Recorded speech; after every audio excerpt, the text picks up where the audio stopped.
PWD बच्चों का लगातार ये सवाल है कि भैया जेई का पेपर देने गए थे पर एक्स्ट्रा टाइम नहीं दिया, मैं डिसेबल हूँ फिर भी मुझे एक्स्ट्रा टाइम नहीं मिला, तो कैसे मैं आगे आने वाले एग्जाम के लिए, अप्रैल एग्जाम की बात कर रहे हैं, तो कैसे मैं उसमें एक्स्ट्रा टाइम अवेल कर सकूं। ठीक है, ये सेम क्वेश्चन नीट वाले बच्चों के लिए भी होने वाला है, तो उनके लिए मैं एक सेपरेट वीडियो लेकर आऊँगा। तो प्लीज़ इस वीडियो को आप जेई वाले बच्चे ध्यान से देखें। बेटा सबसे पहली बात कि आपके लिए एक्स्ट्रा टाइम रखा गया है, अगर आप अपने एक्स्ट्रा टाइम की सेंटर पर डिमांड करते हैं, ठीक है, तो शायद आपको वो एक्स्ट्रा टाइम दे दिया जाए, या आपको खुद ही इन्विजिलेटर जो है, एग्जामिनर जो है, आपको आपसे पूछें कि क्या आपको एक्स्ट्रा टाइम की जरूरत है because you are disable candidate, तो आप अपने लिए येस और नो का सुझाव दे सकते हैं।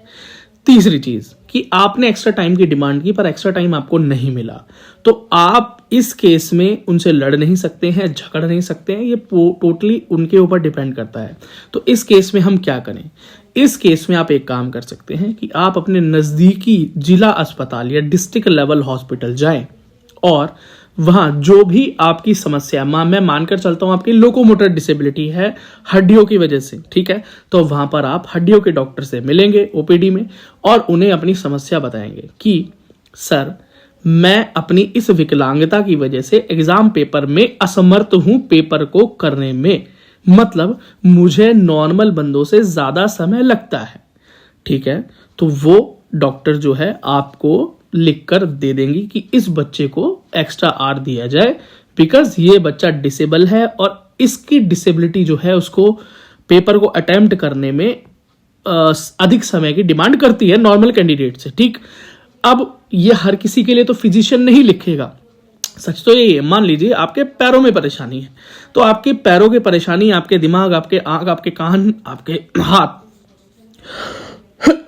को इफेक्ट नहीं करती है, तो हो सकता है कि इस कंडीशन में फिजिशियन ना लिखे। लेकिन अगर आपका वैलिड रीजन है, मान लीजिए आपकी आंखें कमजोर हैं, तो आपको समय लगता है चीजें पढ़ने में, तो बिल्कुल आपके फिजिशियन जरूर लिख कर दे देंगे। मान लीजिए कि आपके हाथों में समस्या है जिसकी वजह से आपको दिक्कत होती है, आप सॉल्व करना होता है क्वेश्चन, थोड़ा टाइम लगता है, तो आपके फिजिशियन आपको लिख कर दे सकते हैं। इवन अगर पैरों की समस्या भी कुछ इस प्रकार की न्यूरोलॉजिकल कंडीशन है जिसकी वजह से आप को समय अधिक लगता है नॉर्मल बंदों से पेपर को सॉल्व करने में, क्वेश्चंस को अटेम्प्ट करने में, पढ़ने में, तो आपका फिजिशियन आराम से लिख कर दे सकते हैं। अगर वो लिखा हुआ पेपर आप लेकर जाएं जिस पर डॉक्टर के साइन और मोहर हो, तो वो आप सेंटर पर दिखा सकते हैं और बिल्कुल लीगल तरीके से अपने एक्स्ट्रा टाइम की डिमांड कर सकते हैं। ठीक है बच्चों, तो ये एक तरीका है जिससे आप बिल्कुल एक्स्ट्रा टाइम डिमांड कर सकते हैं। इवन आप अगर स्क्राइब लेना चाहते हैं, स्क्राइब मतलब कोई एक दूसरा पर्सन अपने साथ ले जाना चाहते हैं जो आपके बिहाफ पे आपका पेपर सॉल्व करे, आपके क्वेश्चंस लगाए, ठीक है, तो भी आप ले जा सकते हैं। उसके लिए भी आपको स्क्राइब फॉर्म जो है डाउनलोड करना पड़ेगा। ये कहाँ मिलेगा? तो आपको जेई मेन के जो ब्रोशर है, जेई मेन का जो ब्रोशर है, आपको जेई मेन ब्रोशर 2025 डालना है, वो डाउनलोड हो जाएगा, एनटी की वेबसाइट पे पड़ा हुआ है, आप डाउनलोड करना। उस ब्रोशर में आप नीचे की तरफ मूव करना तो आपको स्क्राइब फॉर्म, अब सर्च कर लेना स्क्राइब, ठीक है, पीडीएफ फॉर्म होती है स्क्राइब, तो सर्च करना है स्क्राइब, तो आपको स्क्राइब फॉर्म मिलेगा, उसको डाउनलोड कर लेना। जिस भी बंदे को लेकर जाना चाहते हो उसकी डिटेल उसमें भरी जाती है, उसका आधार कार्ड लगता है, उसकी हाईएस्ट एजुकेशन क्वालिफिकेशन लगती है। याद रखना वो मैथ्स, फिजिक्स, साइंस ये सब पढ़ा हुआ नहीं होना चाहिए, आर्ट्स हो, कॉमर्स हो चल जाएगा, या 12th हो या 10th हो चल जाएगा, और साथ में उसकी फोटोग्राफ वगैरह लगती है और डॉक्टर के सिग्नेचर होते हैं। मतलब जाकर आपको लिखवाना पड़ेगा अपने वही डिस्ट्रिक्ट लेवल हॉस्पिटल से कि ये बच्चा जो है इतना डिसेबल है कि इसको स्क्राइब फैसिलिटी की जरूरत है, तो आपको अगर आप लिखवा लोगे तो आपको मतलब स्क्राइब भी मिल जाएगा और एक्स्ट्रा टाइम उनको आपको देना ही पड़ेगा। तो ये दूसरा तरीका है, ठीक है, तो ये जेई वालों बच्चों यही एक तरीका है और कोई तरीका नहीं है आपके पास।